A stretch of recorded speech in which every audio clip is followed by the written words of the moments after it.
عزیز طلبہ و طالبات، السلام علیکم۔ سابقہ لیکچر میں ہم نے محمد حسین آزاد کا انشائیہ محنت پسند خیرت مند پڑھا، جس میں مصنف نے ہمیں محنت اور کوشش کے نتائج و ثمرات سے آگاہ کرنے کی کوشش کی۔ مجھے یقین ہے کہ آپ کو بخوبی سمجھ آ گئی ہوگی۔ تفہیم کا جائزہ لینے کے لیے چند سوالات نوٹ کر لیجئے، ان کے جوابات میٹ کلاس میں پوچھے جائیں گے انشاءاللہ۔ نمبر 1، محنت پسند خیرت مند کی شکل و شباہت کیسی ہے؟ سوال نمبر 1، محنت پسند خیرت مند کی شکل و شباہت کیسی ہے؟ نمبر 2، محنت پسند سے رجوع کرنے کے کیا اسباب ہوئے؟ نمبر 3، زمانے میں ہمت اور تحمل کا عمل دخل ہوا تو اس کے کیا اثرات مرتب ہوئے؟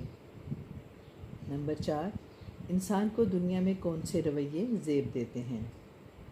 آئیے اب ہم سبق کی تشریح کے لیے سیاق و سباق کو دیکھتے ہیں۔ اقتباس نمبر 1، جب زمانے کے پیرہن پر گناہ کا داغ نہ لگا تھا اور دنیا کا دامن بدی کے غبار سے پاک تھا تو تمام اولاد آدم مسرت عام اور بے فکری دوام کے عالم میں بسر کرتے تھے۔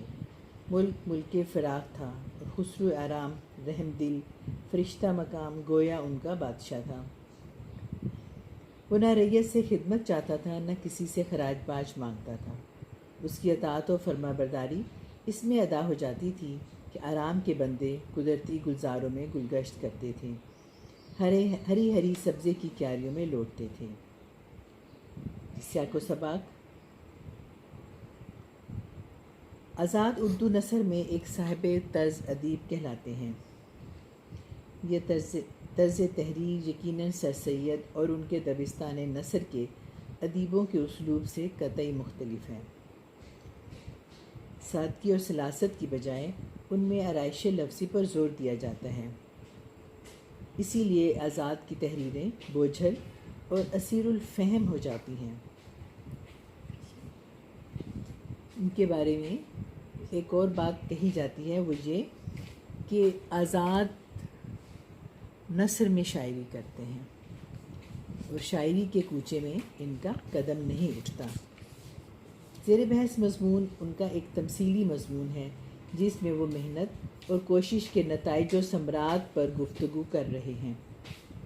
زیر تشریح اقتباس مضمون کے بالکل آغاز سے ہی منتخب کیا گیا ہے، جس میں وہ کرۂ ارض پر حیات انسانی کی ابتدا پر گفتگو کرتے ہوئے فرماتے ہیں: زمین پر انسانی زندگی کے ابتدائی زمانے میں لوگ گناہ سے ناآشنا تھے، ان کے دامن بدی کی آلائشوں سے پاک صاف تھے، گناہوں کا تصور ان کے ذہنوں میں بالکل نہ تھا، تمام لوگ آرام و سکون اور امن چین سے زندگی بسر کرتے تھے، بہت زیادہ کام کرنے کو نہ تھے، اس لیے لوگ عام طور پر فراغت اور فرصت میں وقت گزارتے۔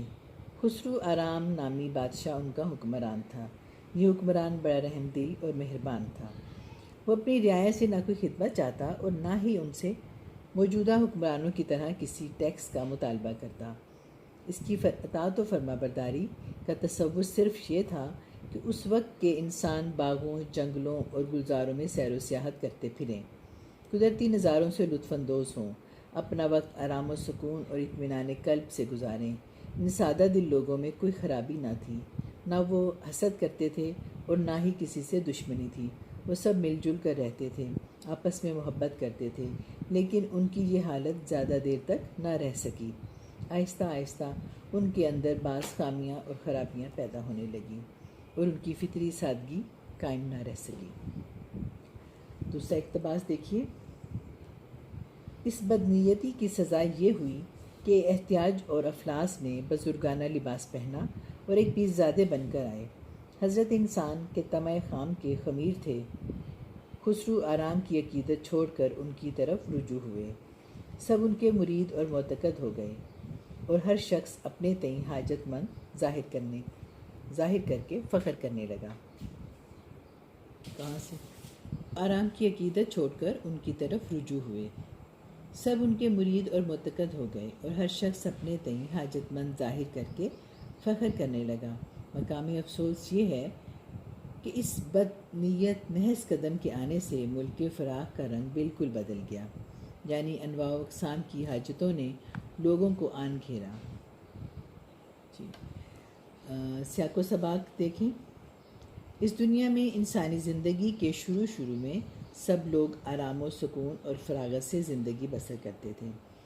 جب آپ کی سیاق و سباق لکھنا شروع کریں تو محمد حسین آزاد سے کی طرز انداز اور طرز تحریر سے متعلق جو 2-3 جملے میں نے آپ کو پچھلے پیراگراف میں بتائے ہیں کہ آزاد اردو نثر میں ایک صاحب طرز ادیب کہلاتے تھے۔ یہ طرز تحریر یقیناً سر سید اور ان کے دبستان نثر کے ادیبوں کے اسلوب سے بالکل مختلف تھا۔ سراست اور سادگی کی بجائے آرائش لفظی پر زور دیا جاتا ہے۔ تو یہ 2-3 جملے آپ ہر پیراگراف کی تشریح کرنے سے پہلے آپ سیاق و سباق میں ضرور ایڈ کر لیجیے گا۔ اس حوالے کے بعد پھر اس دنیا میں انسانی زندگی کے شروع میں سب لوگ آرام و سکون اور فراغت سے زندگی بسر کرتے تھے۔ کسی کو کسی پر شک نہ تھا اور نہ ہی حسد۔ ہر طرف فرصت ہی فرصت تھی۔ انسان کم تھے، اس لیے ان کی ضرورتیں بھی کم تھیں اور خواہشیں بھی محدود۔ جو کچھ مل جاتا اس پر گزر بسر کر لیتے۔ مزید کی خواہش ان میں نہ تھی۔ ضرورت سے زیادہ انہیں کچھ درکار بھی نہ تھا۔ خسرو آرام ان کا بادشاہ تھا جو اپنی رعایا سے کوئی مطالبہ نہ کرتا تھا۔ لیکن زمانہ بدلا اور انسان قسم قسم کی قباحتوں کا شکار ہونے لگے۔ سب سے پہلے ان میں خود غرضی پیدا ہوئی اور پھر اس خود غرضی کے عواقب و نقصانات سامنے آنے لگے۔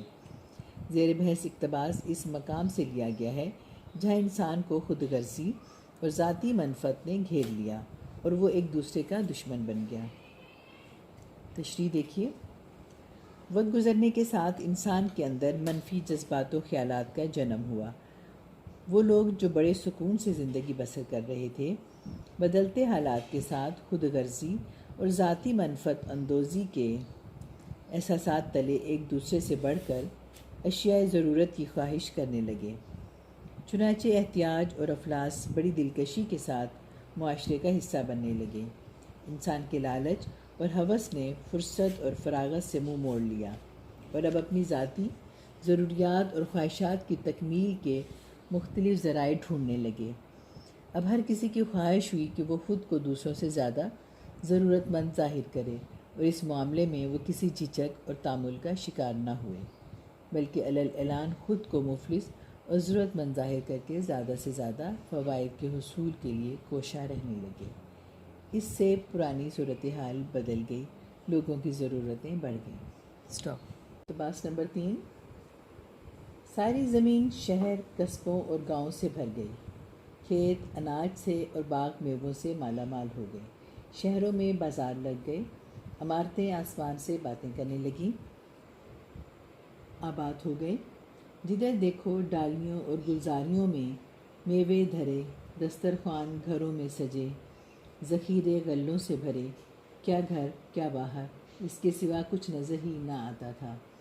غرض محنت پسند خرد مند نے اس فرما بردار رعیت کی بدولت یہ کامیابیاں و فتوحات حاصل کر کے سلطان محنت پسند کا لقب حاصل کیا۔ سیاق و سباق۔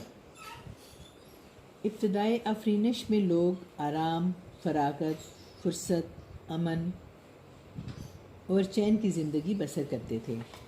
خسرو آرام ان کا بادشاہ تھا۔ اسے اپنی رعایا سے کوئی سروکار نہ تھا۔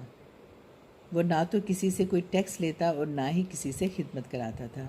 اس کی اطاعت بس یہی تھی کہ لوگ خیر و عافیت اور چین سکون سے زندگی گزاریں۔ وقت گزرنے کے ساتھ ان میں خود غرضی اور احتیاج جیسی بری عادتیں پیدا ہوئیں۔ خود غرضی نے انہیں صرف اپنی ناک تک ہی دیکھنے پر محدود کر دیا۔ ہر کسی کی خواہش ہوتی کہ دوسروں سے زیادہ اسے مل جائے۔ اس کا نتیجہ بے آرامی اور بے سکونی کی شکل میں نکلا۔ احتیاج اور افلاس کا بیٹا محنت پسند اور خرد مند تھا۔ اس نے لوگوں کو اس صورتحال سے نکالا اور محنت اور کوشش کی برکتوں سے موجود ترقی اور ارتقاء کا مرحلہ آیا۔ یہ اقتباس مضمون کے آخری حصے سے ماخوذ ہے۔ تشریح۔ تنگی، غربت اور ضرورت کے مارے ہوئے انسانوں کو یہ بات سمجھ میں آئی کہ افلاس اور از حد بڑھی ہوئی ضروریات کو پورا کرنے کا ایک ہی طریقہ ہے اور وہ ہے محنت اور کوشش۔ چنانچہ انہوں نے افلاس اور احتیاج کے فرزند، محنت پسند اور خیرمند کی نصیحتوں پر عمل شروع کر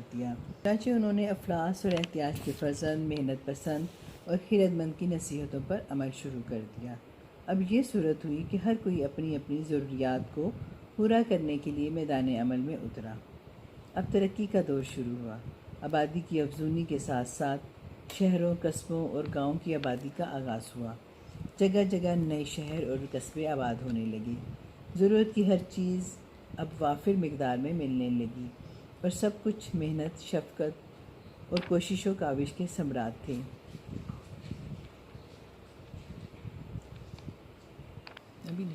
عزیز طلباء و طالبات، آج ہماری تشریح بھی مکمل ہو گئی۔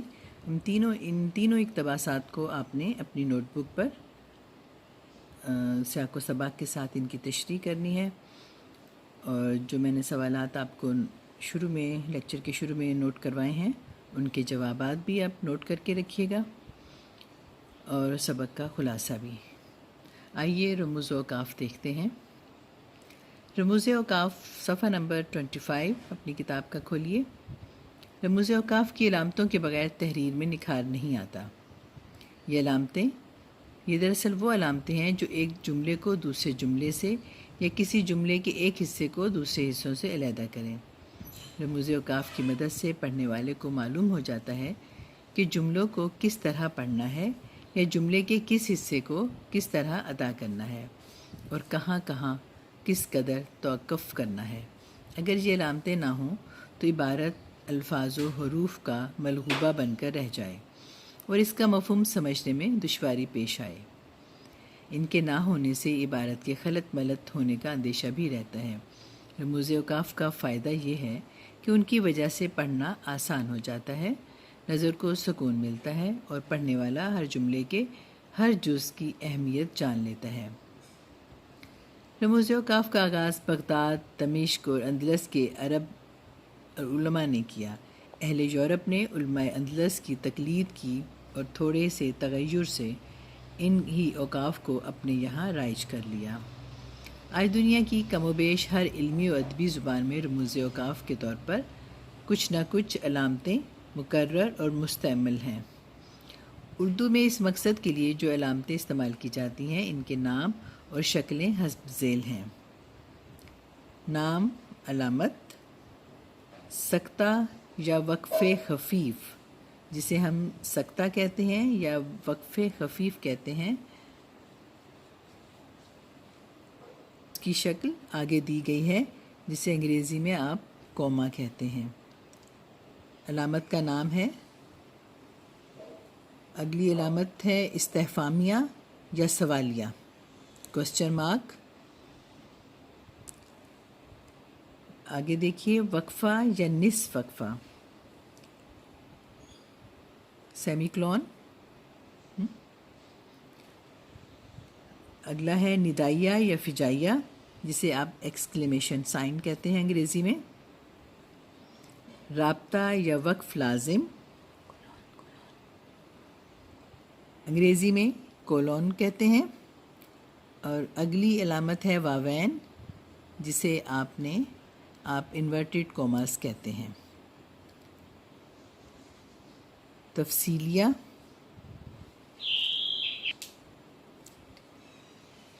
کوسین بریکٹس، ختمہ یا وقف مطلق یعنی ڈیش، جہاں پر جملہ مکمل ہو جاتا ہے وہاں پر ڈیش کی علامت لگاتے ہیں۔ خط یا لکیر، کسی لفظ کو یا